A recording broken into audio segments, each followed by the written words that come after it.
അസ്സലാമു അലൈക്കും വറഹ്മത്തുള്ളാ. കഴിഞ്ഞൊരു വീഡിയോയിൽ നമ്മുടെ അത്തഹിയാത്തില് നമ്മുടെ ശ്രദ്ധക്കുറവ് കൊണ്ട് അക്ഷരങ്ങൾ തെറ്റിപ്പോവുകയാണെങ്കിൽ അവിടെ അത്തഹിയാത്ത് സ്വഹിയാകാതെ വരികയും നിസ്കാരം ബാത്തിലായി പോവുകയും ചെയ്യുമെന്ന് ഞാൻ പറഞ്ഞിട്ടുണ്ടായിരുന്നു. എന്നാൽ ഇന്ന് ഞാൻ പറയാൻ പോകുന്നത് നമ്മുടെ ഫാത്തിഹയിൽ വരുന്ന തെറ്റുകൾ, ആ തെറ്റുകളെ കൊണ്ട് നമ്മുടെ ഫാത്തിഹ സ്വഹിയാകാതെ വരികയും നിസ്കാരം ബാത്തിലാകുകയും ചെയ്യും എന്നുള്ളതാണ്. എവിടെയൊക്കെയാണത്, എന്തൊക്കെയാണത്? അവിടെ പ്രത്യേകം ഒരു കാര്യം പറയാനുള്ളത്, അർത്ഥം അറിഞ്ഞുകൊണ്ട് മനഃപൂർവ്വം ഒരു വാക്ക് നമ്മൾ ഉച്ചരിക്കുകയാണെങ്കിൽ നിസ്കാരം ബാത്തിലാകുമെന്നല്ല, ഇസ്ലാമിൽ നിന്ന് തന്നെ പുറത്തു പോകാൻ സാധ്യതയുണ്ട് എന്നുള്ളതുമാണ്. അതൊക്കെ ഞാൻ പറഞ്ഞു തരാം. വീഡിയോ സ്കിപ്പ് ചെയ്യാതെ മുഴുവനായും കാണാൻ വേണ്ടി ശ്രമിക്കുക. ആദ്യമായി പറയാനുള്ളത്, അൽഹംദുലില്ലാഹി റബ്ബിൽ ആലമീൻ എന്ന് പറയുന്ന സ്ഥലത്ത് അൽഹംദു ഹാഇന് പകരം ഹാ എന്ന് ഓതിയാൽ ചില ആളുകൾ അങ്ങനെ തെറ്റിയിട്ട് ഓതാറുണ്ട്, അൽഹംദുലില്ലാഹി റബ്ബിൽ ആലമീൻ എന്ന്.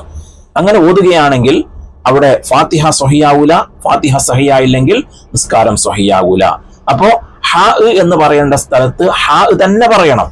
അത് അൽഹംദു എന്നുള്ള സ്ഥലത്ത് മാത്രമല്ല, റഹ്മാനി, റഹീം ഇങ്ങനെയുള്ള ഹാ പറയേണ്ട സ്ഥലത്തൊക്കെ ഹാ തന്നെ പറയണം. അവിടെ അക്ഷരം മാറാൻ പാടില്ല. അതുപോലെ തന്നെ അർറഹ്മാനി, അർറഹ്മാനി എന്നുള്ള സ്ഥലത്ത് അൽ റഹ്മാനി എന്ന് പറയാൻ പാടില്ല. അവിടെ കൂട്ടിയിട്ട് ശബ്ദാക്കിയിട്ട് അർറഹ്മാനി എന്ന് തന്നെ പറയണം. അൽ റഹ്മാനി എന്ന് പറയാൻ പാടില്ല. അതുപോലെ തന്നെ മുസ്തഖീം, മുസ്തഖീം എന്ന് പറയുമ്പോൾ അവിടെ പുള്ളിയുള്ള കാഫാണ്. ആ കാഫിന് പകരം ചിലപ്പോ മുസ്തഖീം എന്ന് പറയുകയാണെങ്കിൽ, അല്ലെങ്കിൽ സീനിന് പകരം സ്വാദാക്കുകയാണെങ്കിൽ, ഓരോ അക്ഷരങ്ങൾ തെറ്റിയിട്ട് പറയുകയാണെങ്കിൽ അവിടെ ഫാത്തിഹ സ്വഹിയാകാതെ വരികയും അതുപോലെ തന്നെ നിസ്കാരം സ്വഹിയാകാതെ വരികയും ചെയ്യും. ഇവിടെ ഞാൻ ശ്രദ്ധിക്കണം എന്ന് പറഞ്ഞൊരു കാര്യം, ശബ്ദുള്ള അക്ഷരങ്ങളെ ശബ്ദില്ലാതെ ഓതുകയാണെങ്കിൽ, അതാണ് പറഞ്ഞത് ഇയ്യാക നഅ്ബുദു വ ഇയ്യാക നസ്തഈൻ. യാ എനിക്ക് ശബ്ദാണ്. അവിടെ ശബ്ദില്ലാതെ ഇയ്യാക നഅ്ബുദു വ ഇയ്യാക നസ്തഈൻ എന്ന് പറഞ്ഞാൽ, അവിടെ അർത്ഥം അറിഞ്ഞിട്ട് മനഃപൂർവ്വം പറഞ്ഞാൽ ഇസ്ലാമിൽ നിന്ന് തന്നെ പുറത്തു പോകും. കാരണം എന്താ അറിയോ? ഇയ്യാക നഅ്ബുദു, പടച്ചോനെ നിനക്ക് മാത്രം ഞങ്ങൾ ആരാധിക്കുന്നു, വ ഇയ്യാക നസ്തഈൻ, നിന്നോട് മാത്രം ഞങ്ങൾ സഹായം ചോദിക്കുന്നു. ഇവിടെ ഇയ്യാക നഅ്ബുദു എന്ന് ശബ്ദില്ലാതെ ഓതിയാൽ ഞങ്ങൾ സൂര്യനെ ആരാധിക്കുന്നു എന്നുള്ളതാണ്.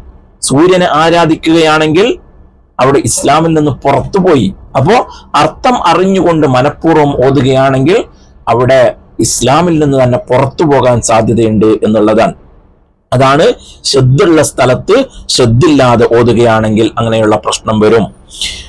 ഇനി പറയാനുള്ളത് നസ്തഈൻ. നസ്തഈൻ എന്ന് പറയുമ്പോൾ നസ്, ആ സീനിന്റെയും താഇന്റെയും ഇടയിൽ നസ്തഈൻ, അവിടെ ഒരു വിടവിട്ടിട്ട് ഒരു ഗ്യാപ്പ് ഇട്ടിട്ട് നമ്മൾ ഓതുകയാണെങ്കിൽ അങ്ങനെ ഓതൽ ഹറാമാണ്. ആ രണ്ട് അക്ഷരങ്ങളുടെ ഇടയിൽ ഒരു ഗ്യാപ്പ് ഇട്ടിട്ട് ഓതല് അത് ഹറാമാണ്. അതുപോലെ തന്നെ നമ്മൾ തുമ്മിയാൽ അൽഹംദുലില്ല പറയുമല്ലോ, അതേപോലെ നിസ്കാരത്തിൽ നമ്മൾ തുമ്മിയാൽ അൽഹംദുലില്ല പറയൽ സുന്നത്ത് തന്നെയാണ്.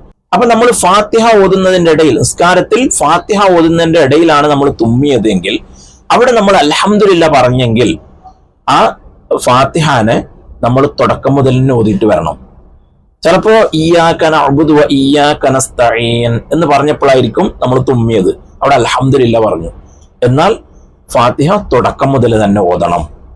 ഇനി ഇമാമിന്റെ കൂടെയായിട്ട് ഇമാമ് ഫാത്തിഹ ഓതിയിട്ട് ഫാത്തിഹ തീർന്നു, നമ്മൾ ഫാത്തിഹ പകുതി ആയിട്ടുണ്ട്, എന്നാൽ ഇമാമിന്റെ ആമീനും വേണ്ടി നമ്മളും കൂടെ ആമീൻ പറയുമ്പോൾ അതവിടെ പ്രശ്നമില്ല.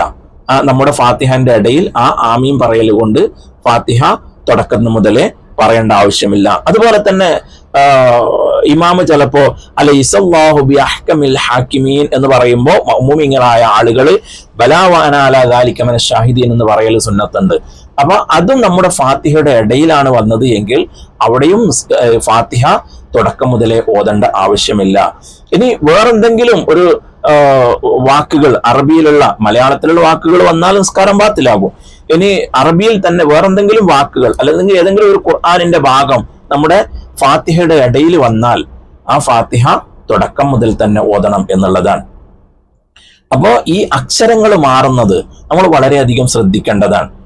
അത് എല്ലാ കാര്യങ്ങളും ഫാത്തിഹയിൽ പ്രത്യേകിച്ചിട്ട്, കാരണം എന്താ, ഫാത്തിഹ എന്നുള്ളത് നിസ്കാരത്തിന്റെ കൗലിയായ ഫർളാണ്.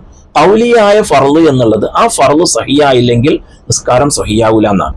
അപ്പൊ ആ സഹിയാകലിനിക്ക് ബാധിക്കുന്ന ഏത് കാര്യങ്ങൾ വന്നാലും അത് നിസ്കാരത്തിനെ ബാധിക്കും. അത് വളരെയധികം നമ്മൾ ശ്രദ്ധിക്കേണ്ടതുണ്ട്. ഇന്ന് നമുക്ക് തെറ്റുകൂടാതെ ഓതി പഠിക്കാനുള്ള എല്ലാ സംഭവങ്ങളും ഉണ്ട്. ഒരു യൂട്യൂബ് എടുത്തു നോക്കിയാൽ തന്നെ മതി, എല്ലാ കാര്യങ്ങളും നമുക്ക് ഉസ്താദുമാർ പറഞ്ഞു തരുന്നുണ്ട്. അപ്പൊ പഠിക്കാൻ കഴിയാത്തത് കൊണ്ടാണ് എന്നുള്ള ഒരു വിഷയം ഇവിടെ വരുന്നില്ല. അതുകൊണ്ട് എല്ലാവരും കൃത്യമായി പഠിച്ചിട്ട് അത് നമ്മുടെ നിസ്കാരത്തിലും മറ്റു ഇബാദത്തുകളിലും കൊണ്ടുവരാൻ വേണ്ടി ശ്രമിക്കുക. അല്ലാഹു തആല നമ്മെല്ലാവരെയും നന്നാക്കി തരട്ടെ.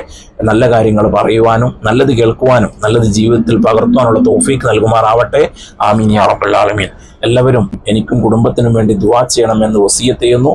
അസ്സലാമു അലൈക്കും വറഹ്മത്തുള്ളാഹി.